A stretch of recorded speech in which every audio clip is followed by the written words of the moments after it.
శ్రీ సత్యసాయి జిల్లా హిందూపురంలో కుండపోత వర్షం కురిసింది. నిన్న రాత్రి నుంచి ఎడతెరిపి లేకుండా వర్షం కురుస్తుండగా కొన్ని ప్రాంతాల్లో గాలివాన బీభత్సం సృష్టించింది. చిలమత్తూరు మండలంలోని కోడూరు గ్రామ ప్రవేశ ద్వారం వద్ద భారీ వేప చెట్టు నేలకొరిగింది. చెట్టు కూలిన సమయంలో అక్కడ ఎవరూ లేకపోవడంతో పెను ప్రమాదం తప్పింది. అయితే సమీపంలోని ఓ ఇంటిపై చెట్టు పడడంతో నివాసం పూర్తిగా దెబ్బతింది. మరోవైపు లోతట్టు ప్రాంతాల్లో వర్షపు నీరు నిలిచిపోవడంతో స్థానికులు తీవ్ర ఇబ్బందులు ఎదుర్కొంటున్నారు.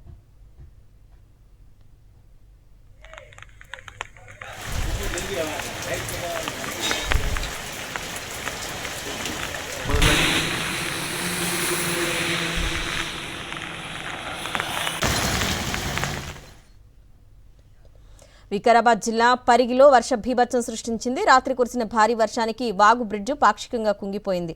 బ్రిడ్జికున్న రాతి కూడా కుంగిపోయింది. భారీ వాహనం ఏదైనా వెళ్తే బ్రిడ్జి పూర్తిగా కూలిపోయే ప్రమాదం ఉంది. దీంతో అటుగా వెళ్తున్న వాహనదారులు భయంతో ప్రయాణిస్తున్నారు.